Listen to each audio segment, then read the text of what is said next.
this is FantasyEsque, and welcome back to The Sims 4 Vampire Amazon Royal Saga with the Salazar Coven.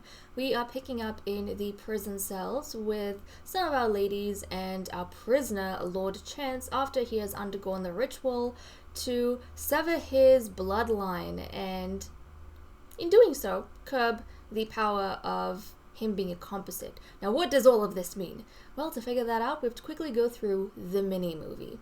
Basically, we started off with a scene in Catherine Library with our priestess and two of the visitant lords, Trista and Sherlo. They were made aware of the situation, and then the priestess was asking them if they are familiar with whatever this whole thing is. And they said, yes, we do know what it is. We have, heard of this happening before, and we've seen it a couple of times in the back home in the Visitant lands as well, even though it is quite rare. His magic is this way because he is a composite, a cursed hybrid, essentially. And then they said the only way to curb the power of a composite is to cut him off from the bloodline. Now, what does this all mean? Well, in the Visitant lands, their witches are a little bit special. We don't know exactly what it is, but they have something in their genetic makeup which is different from other spellcasters, and unlike other spellcasters, their magic is incompatible with vampiric blood of any sort. And whenever there is a child that is born with, some of that vampiric blood, unless they have really, really, really weak magic, it almost always results in them being a composite, a cursed hybrid with magic that is uncontrollable and kind of lashes out at people. So the people in the Visitant lands, they kind of realized at some point that, these hybrids were causing the birth of composite children, or they were being composite children, and that it was kind of dangerous and unpredictable. So they kind of made rules to prevent vampiricism being bred into visitant witch lines. Now, obviously, the Salazar Empire wasn't exactly aware of this, so when FantasyEsque came over, they kind of jumped the gun in trying to breed him with some of their spellcasters, and we know that for a generation or two here, the court has been calling in spellcasters with some vampiric heritage, and that obviously means there is going to be vampire blood somewhere down the line, whether it's recent or ancient, that's mixing with the visitant witch lines. So, when FantasyEsque was bred with Sofia Valenka, she obviously had some vampiricism in her line, and their twin children were kind of subject to this. Now, Azora, because her magic was stronger, she ended up being a composite, although it might have been dormant for a while. And for Azora's twin, he didn't end up being a composite because his magic was really, really weak. And we know even outwardly he didn't have any visitant horns or anything like that. But with Chance, his magic was not as weak as his father. So it was, a bit more stronger, a bit more like Azora. And so when he became a teenager, he started displaying kind of around the same time the same qualities as Azora. So he is a composite, Azora was a composite, and that's kind of the issue that's happening here. Now, the way to fix it, for them, the only way the Lords revealed was you have to cut him off from the bloodline, because his bloodline is the whole reason the vampiric and the visitant witch magic is clashing inside of him.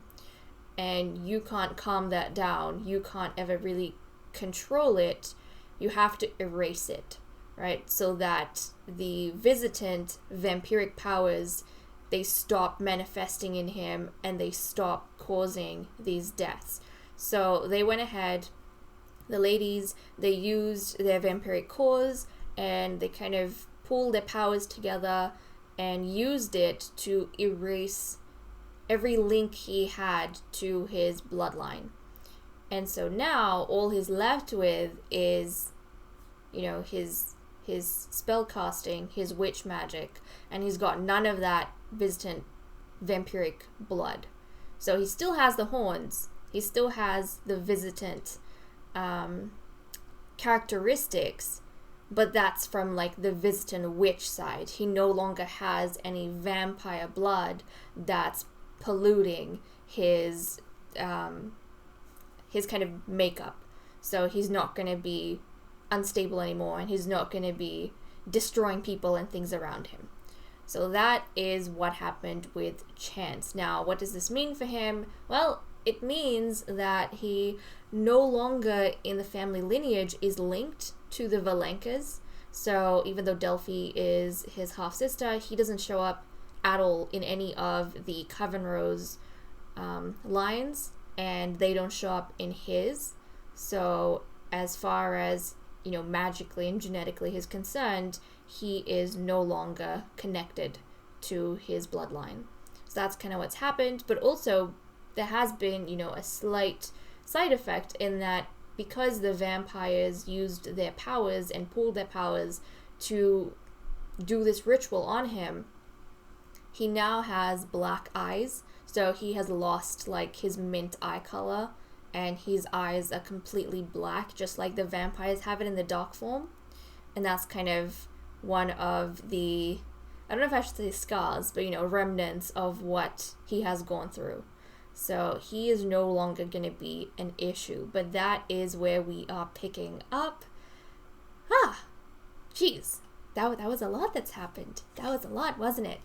But let's take a look at Chance. He's been recovering ever since the ritual, and now he's okay. He's okay to return to where he was supposed to be beforehand. So I'm actually going to get him to stand up real quick, and then we're going to take a look at him, because we need to see the difference in his eyes. So I'm sure you guys all remember what Chance's eyes were like before. They were kind of the same color as his horns, but now you can see he's got black eyes, and I feel like he looks kind of, he's got like dark circles, and he kind of seems a bit more tired or a bit more haunted than he was before. And that's kind of the remnant of what he has gone through and the ritual that was done on him. So that is Chance. And then, like I said, if we look at his line, where is it? If we look at his genealogy, he no longer has any links to anyone in his line. And if we look at Delphi's link, we know that, she is his half-sister. There is no link to him. He's no longer in the family tree because the vampires magically cut him off from the bloodline. So now it's not affecting him anymore. But that is where we are at. And now that we are caught up, I think the queen, she feels at peace that has been dealt with, and he is going to be returned to where he was beforehand in Oasis Springs, I think with the queen's spellcasters, or was it in the Shadow Fort? He's going to be returned there, and he's going to kind of resume his duties as a normal spellcaster of the queen without any of these things happening. So they've kind of dealt with that, and the queen, she has forgiven him because he again did not know what he was doing, and in case you guys are wondering, how come he was spared, or how come Eve spoke up for him and not for Azora? Well, in Azora's case, the decision to have her condemned was made really quickly. The queen didn't hold a trial for Azora, and Guinevere very quickly confronted the queen and demanded that Azora be killed, and then she was the executioner herself. And plus, ladies died as a result of Azora, whereas even though it's equally painful, Chance only accidentally killed the sons, and so he didn't kill any of the court members. And then the queen actually did a trial for Chance, and that gave Eve a platform and a chance to speak up for him, whereas with Azora, Eve never even had a chance. The adults dealt with it before she could intervene. Otherwise, who knows, she may have also stood up for Azura. But that's kind of what's going on. The Queen doesn't want anyone to make an issue out of this or speak any more of it. As far as she's concerned, it's been dealt with. Let's kind of just move on from this. There's no point in harboring grudges. Let's move on. And obviously we know in doing this, she's hoping that her daughters, as visitants, can also be protected. Like, she doesn't want this to be a visitant problem. They have kind of identified, and she is quite clear that it is a composite problem. So, it is a minority within the visitant race that causes these kind of things to happen. It isn't the visitant race as an entirety or a whole. The visitant vampires, from which her daughters are descended, aren't the problem. They're kind of, a different breed altogether from these cursed hybrids that come from, visitant witches combining with any sort of vampiric blood. But that's kind of what we have had going on. We are going to get Chance moved out, and then we'll jump back in with the Coven and see what's going on with the ladies now that they no longer have to worry about the composites being a problem. But also, one thing we have to note is that Trista and Sherlo, they also made clear to Lexi that when Estelle, so Valenka's daughter, when Estelle, whose group is she in?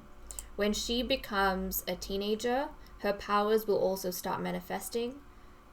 Because she is a female, the females almost always are guaranteed to be composites. The males, their magic can be weaker, so sometimes hybrid males don't end up being composites. It's kind of like a 50-50 chance for them. But with the females, it's kind of like a 99% chance that they're going to end up being a composite. So he's kind of said that when Estelle becomes a teenager, she also has to undergo the ritual, otherwise she's going to turn out exactly like Azura. So they are kind of aware of this, and they need to make sure that when Estelle's turn comes, they don't waste time in getting her, treated or controlled, otherwise they're going to go down the same rabbit hole. So okay, I'm going to deal with all of this, and then I'll be right back. Just look at Princess Eve, guys. She is pretty pleased with herself for being able to protect Lord Chance, because as far as she's concerned, he's one of her people, and she's protecting her people. So, and by her people, I don't mean that she's overflowing with love for the visitant race.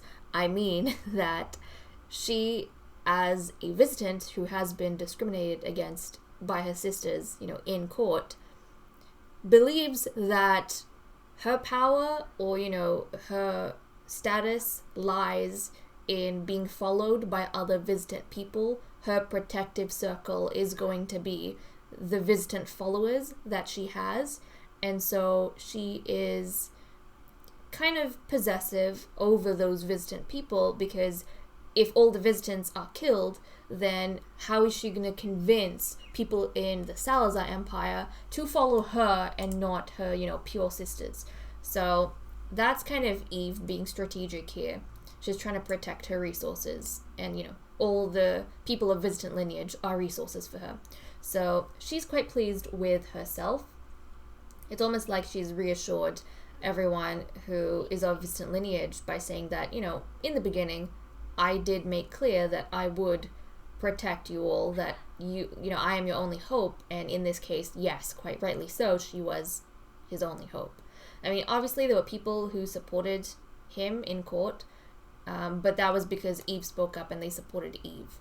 So even though they, aren't anti-visitant, they wouldn't have gone out of their way to, they're not purist, but they wouldn't have gone out of their way to stand up for him per se, or speak up for him.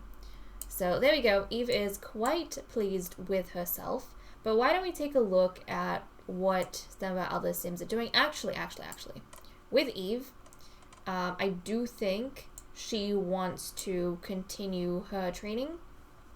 Remember, that was partly the reason why she was able to speak up, is because she hasn't been slacking. And as far as the educational plan, the training plan for Princesses Go. She has completed everything she needs to complete, but she still wants to go ahead and become a Grandmaster. It's not required of her, but, you know, her two older sisters are, and she doesn't want to fall short. So she's actually been trying to get even more training. But, you know, people aren't exactly in the best of moods, so she's having to rely on herself a little bit. Let's see, okay, she's got access to these books. We're going to get her to reread some of these books, and that's going to help her to get some more PowerPoints, and then whenever, you know, the others are in a better mood, she might seek them out. So, yeah, her sisters aren't too fond of her, but they can't exactly reject her when she is asking them for training, especially when it has to do with, you know, what the queen wants. She wants all her daughters to be prepared to challenge her for the throne. So when it comes to that, they can't exactly not help her, because helping her is how they're going to be able to challenge their mother sooner. Like, it doesn't matter how prepared Kyra and Juno are. If all their sisters aren't trained, they don't even get a chance to fight the queen. So it's in their interest to make sure the younger sisters are trained as well. But okay, Eve, she's going to continue doing that. Why don't we jump to Diana and see, oh geez, how she's doing? So Diana over here, she actually has been wanting to become friends with Lady Delphi, which I think is quite interesting. So I definitely want these two to have some time with each other. But if we look, they're not in the same companion group anymore. In fact, yeah, Diana is with Eve. And then, in case we don't remember, we're going to have, I think it was, yeah, Bloom's going to join Lord Reed, so Lagatha's second son. He's going to join, and then Ice. So that's going to make up the group for Eve. So it is primarily a visitant group. Everyone except, I think, Nixon and Reed are going to be visitants here. But, okay, are you out? Is Delphi out? Where's Delphi? Okay, Delphi's out as well. Why don't you go and talk to her a little bit? Why don't you go and talk to her? So, yeah, let's give her a bit of a pep talk. I feel like maybe because Catalea gave Diana a pep talk, she kind of sees that Delphi is kind of in this weirdly same situation in terms of family being condemned, or, you know, one side of her line being condemned and having to prove herself. Diana has it a little bit easier in that she doesn't have to prove herself, but I think a part of her does sympathize with Delphi, and she feels a sort of connection to her. So she wants to go ahead and try and kind of ease that. And also, I think she's kind of happy that, you know, Delphi played a part in identifying Chance. And she didn't even, and I think she's drawing some conclusions. For example, she's seeing that Delphi, to an extent, has been able to redeem herself, so maybe Diana can redeem herself. And then also, Delphi didn't hesitate to offer up her half-brother to make sure that she redeemed herself. And I'm wondering if that's giving Diana ideas that she doesn't have to feel obligated to Eve and Bloom and Ice, even though they share that Visitant lineage. If she has to do what she has to do, then, you know, she doesn't have to feel guilty about opposing them. If she has to oppose them to find where she belongs, then maybe she should take Delphi as an example and not hesitate, because that might be, you know, her way out, her way to get what's important to her. So that's kind of interesting, this sort of link that we have going on here. Okay, let's continue getting you guys to chat with each other. So, I mean, you know, it's another friend for her, and that's really good. And also, I feel like because Delphi got moved up into Kyra's companions, and, you know, now she hangs out with Juno and Kyra, I feel like Diana is looking at that with a bit of envy. You know, she wants connection with someone who's in the same friendship group as her older sisters, because she really adores her older sisters. So we'll get these guys to continue chatting with each other. I really like Diana right now. I really do. You guys know my problem. You know my problem. And actually, recently the episode came out. Today, actually, the episode came out where the queen had her last baby, so an ice was born. And I know, guys, we have mixed feeling about it, don't we? We have mixed feelings about it. Because some of us wanted noble lines, but then also we've never really had, 6 princesses, so there is that. I have to say, I was not excited when she had a girl, but then as soon as I realized the whole dynamic with Bloom and Ice, and then Kyra and Juno in terms of appearance, I got really excited. So right now, the place I'm at is a good place. I'm at a good place. Okay, let's brighten her day. Why are things awkward? Who is it awkward with? Why? What is going on? Give her a heartfelt compliment. Juno, I know that you are very protective over Diana and you want to just keep talking to Diana, but she wants to befriend Delphi, so can you give her a little bit of space so that she can befriend Delphi? Please? Thank you. Come on, let's go chat with the physician. Come on, chop chop. And then some of you have been saying that the physician line seems to be kind of cursed, and I agree. It's kind of, or the position, not the line. The position seems to be cursed, almost like Defense Against the Dark Arts in Harry Potter. Like, all the professors have a miserable end. And yeah, in this generation at least, it seems that all the physicians have a miserable end. We've had 3 physicians, all of them have had a miserable end. And we keep hoping it's going to be different, but then time proves us that it's not. So I don't know what's going to happen with Delphi. Obviously, every time we hope nothing bad. But, yeah. And some of you were saying, at this point, is there even a point to the physician role? Like, wouldn't the vampires, after time and time and again, instances of being betrayed or having something go wrong, wouldn't they just want to replace the spellcasters with a vampire physician? I don't know. It's food for thought. They may change their perspective on this whole physician thing in the future, in someone else's reign. Maybe one of the princesses will decide it's no longer necessary. Who knows? But right now, it's kind of something that's been a part of the court for a few generations, and I don't think Eden is that adventurous.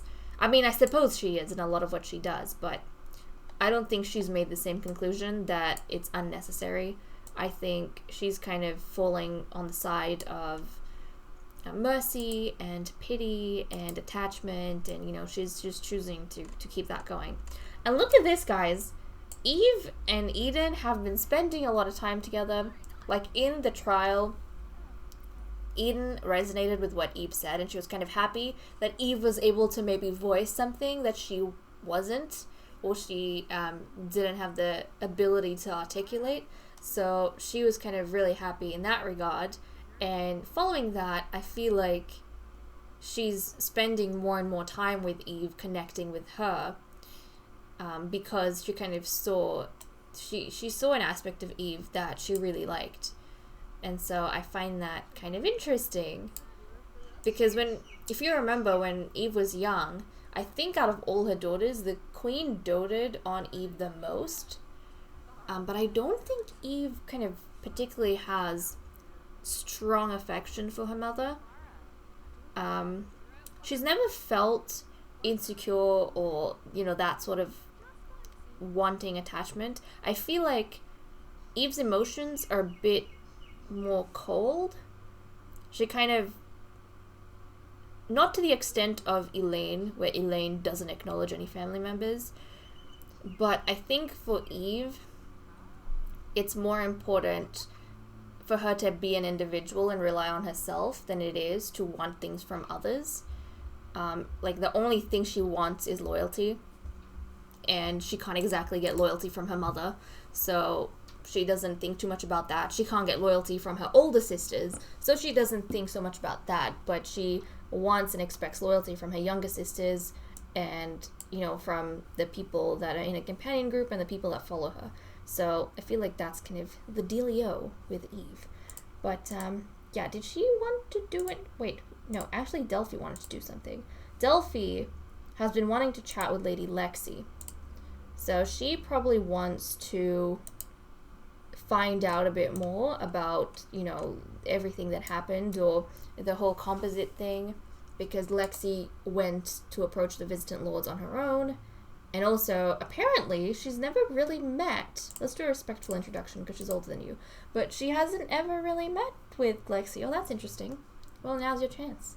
Now's your chance to speak to the priestess. Maybe this was like, you know, her first collaboration with anyone from the court, even though it wasn't really a collaboration. But Lexi wouldn't have been able to do what she did if Delphi hadn't gone and did her magical bit. So she's probably using this as a chance to initiate conversation with her. Good on you, Delphi. Good on you. Does she have any friends in court? Diana is literally her first and only friend. Interesting. Well, good on you, Diana. Good on you. Delphi was kind of feeling a bit lonely, even though, you know, I find this a bit sad, but nobody has really patted Diana on the back ever since she did what she did. I mean, nobody else could do what she did, and yet nobody's really acknowledged her. They've kind of let it slip. Diana is the only one who's been like, you did a great thing, you know, and I don't, not envy, but I find that inspirational. I admire you for it. She's the only one who's done that. Honestly, Diana, you're so nice. Everyone else is just so selfish. Okay, what's going on with these guys? What does Lexi want to do? So Lexi, she wants to stargaze with Lady Catalea. Okay, so we know that Lexi, she's, you know, friends with Catalea and Diana. Okay, interesting. So after everything that's kind of happened, she probably wants to just have some time with one of her only friends in court, you know, and the only friend that's of similar age to her, to kind of discuss what's happened, because obviously Lexi, she would feel quite proud of herself for being able to do what she did, because, you know, it was a big thing. And I feel like people are congratulating Lexi on everything more than they're congratulating Delphi. Like, nobody's ever really saying anything to Delphi. Whereas Lexi, she's, you know, as a priestess, she's getting a bit more acknowledgement, and she's probably feeling really happy, because remember, when she came in, she was quite ambitious in that she wanted to be as good a priestess, if not better than Catherine was. And I feel like, in her mind, she's making strides. So she probably wants to, I wouldn't say brag about it to Catalea, but she definitely wants to, she wants to get excited about it with Catalea. So let's go ahead. We can get her to stargaze. Connect with her one and only friend. Not, well, you know, she's got Diana as well, but Diana's young. Diana's young. She's not old enough to understand complex emotions like ambition, but also she's not an ambitious child. She's not a very ambitious child. No. Diana, she's happy being a follower. And, you know, I feel like some of us have talked about this or even thought this, but it seems, currently, as though the three older princesses are the strongest contenders for the throne. So Kyra, Juno, and Eve. And then the younger three, they still have to be trained, you know, so that they are prepared in case they get a chance to fight the queen. But it kind of seems as though it's not really what's on their mind, or it's not really what they want or what people expect from them. They're more or less, you know, the followers of their older sisters. So that's kind of intriguing. Imagine, like, everyone's thinking, I feel like, myself and audience included, everyone's thinking that one of the, you know, three older sisters are going to become queen. But imagine if Diana or Bloom or Ice became queen. Like, how strange would that be? I can just imagine. I mean, they might turn out different. I don't know their personalities to its full extent yet, because, you know, they're still young. But I just imagine them bumbling around and, like, being surprised at the fact that they've somehow ended up on the throne and looking to their sisters for instruction on what to do, because it was not something they really pictured. I feel like growing up, they're kind of seeing, you know, especially seeing the older sisters, are just going to be convinced that one of them has to be queen. Like, surely one of them is going to be queen. Like, they're that amazing. I just feel like that's what the youngsters would think. Okay, Kyra over here also has Delphi in her mind. She wants to become friends with Delphi. Are you guys not already friends yet? Kyra, I'm proud of you. Okay, look at that. It seems as though Diana is not the only one who wants to approach Delphi. And who knows, maybe Diana, I suppose she had her own things, but this is probably going to make her even happier. The fact that Kyra was thinking the same things as Diana, similar things, you know, she was congratulating Delphi. And I think for Kyra, I mean, it's probably for a different reason. We know how much she dislikes the Visitants, especially Azora and, you know, Chance. And I think Kyra is wanting to thank Delphi for what she's done. And she wants to recognize that, yes, Delphi has it, like, put in work. And, even though it wasn't the end that she would have wanted and a lot of others would have wanted, she still feels like Delphi did her part. So, you know, she wants to thank Delphi and I think officially, like, welcome her into Kyra's companions. Because until this point, I feel like Delphi's kind of just been there, but awkwardly, you know, having to watch from the sidelines. But now, Kyra is actively acknowledging her and saying, you were one of us. You did a great job. The other thing, she still has Chance in her companion group. And I feel like, you know, like I said, this was kind of organized or arranged by the older Sims. But I think he's always going to be a thorn at her side. And having Delphi probably balances the scales or eases that a little bit. Because even though they're siblings, it's kind of, you know what, I feel like just like Diana is kind of seeing some sibling parallel with her and Delphi, I think Kyra's also seeing some sibling parallel with her and Delphi. It's kind of like how she opposes Eve. Delphi has opposed Chance, and, you know, she resonates with that as well. It's very interesting. It's very interesting. The way these lines go. But okay, let's make these guys friends. Good on you, Kyra. The second person to actually acknowledge and congratulate Delphi. I don't even think the Queen's done it. The Queen, I feel like, has kind of taken it for granted that Delphi did what she did.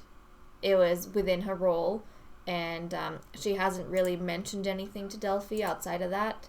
She hasn't even thanked Delphi, or she hasn't necessarily rewarded Delphi for it. It's kind of like been brushed under the rug, and what has been, and really they're not going to go into too much detail about it. Okay, maybe let her use the restroom, and then, so that she doesn't pee herself, and then you can talk to her. So come on, Kyra. Let's leave Delphi alone. Let Delphi do what she needs to do. Kyra? Kyra? Kyra, woman, move it. Come on, let's go. Chop, chop. Get outside. You're bothering Delphi. Delphi wants to do stuff. Oh, it's Catherine's ghost. It's Catherine's ghost. Look at that. Huh. Okay, let's just wait for Delphi to be done, and then you can dive back in and, you know, chat with her a little bit more. Oh, Catherine. Catherine. You know, this is partly why I wanted to keep the gravestones on the castle grounds, so that we can see their ghosts from time to time when we miss our ladies. Okay, Kyra. Oh my goodness, why are you so dirty? Is it because you were skating outside? Maybe. That probably has something to do with it. Okay, fine. Fine. Take your shower. While Delphi just stands here and watches. Delphi? Honey? While you're busy doing that, Eve, why are you not in a good mood? Oh, because Diana's here. Yes, she is a child, so that's probably making her tense. But, you know, I feel like Eve had expectations of Diana, and even though she headbutts for power with Kyra and Juno, from a young age, she's always been kind of trying to grab power where they don't already have power. So she expected Diana to be, you know, on her side, but as soon as she saw that Kyra and Juno pulled Diana over to them, she backed off a bit because she doesn't want to impose on their territory. You know, she's aware of that. So I think in Eve's mind, she needs to make sure this doesn't happen with Bloom and Ice, and that when Bloom and Ice move in, she gets them quickly over to her. So that's kind of what she's thinking, and I feel like because of that, she gets irritated by Diana because she can't help the disappointment she feels when she looks at Diana, and I think that extends into other things. The fact that Diana doesn't look like her and the other visitants, you know, she's disappointing her in more ways than one, basically. Ay, ay, ay. You need to control that anger. Really, Eve. You need to control it. Okay, Kyra. Let's come back. Let's try and talk to Delphi a bit more. You guys still haven't managed to befriend each other yet. Come on, let's enthuse about music. We can talk about, like, compliment her. Come on, brighten her day. Don't mock her mortality. That is just mean. Don't do that. Yeah, talk about family heritage. Okay, she's gonna come back up. She's gonna chat with Delphi. And you know, I'm kind of curious, has Lucille managed to make friends in the coven? Oh my goodness, what are you doing? What are you doing, woman? No! No! Get out, get out. What are you doing? Get out. Get out! Lucille? You just moved in, Lucille. Get out, get out, get out. Get out and get in cover. Where do we have cover? Where do we have some cover? How do I send her inside? Can you? Jeez, woman. Can we get her inside some? Where is the closest? She would have to. She's gonna go around, isn't she? I mean, we have the ritual chamber built here. You know what? Go to the freaking ritual chamber, because I think that is the closest place to you indoors. Go, run, run, run. Ritual chamber, please. Run to the ritual chamber. And now meditate, you crazy woman. Jeez, what would have happened to her if we had let her just be outside? I just wanted to check up if she has friends. Oh my goodness. Okay, she has not been able to make any friends in court so far. Like, none. None. Lexi did better than you. I hope Lucille finds a place, I really do. But it seems as though she's kind of struggling right now. But then we know her personality. She's kind of... I don't feel like she's very much bothered by other people. Unless she builds a connection with... Like, she finds someone she instantly wants to connect with, or someone wants to connect with her.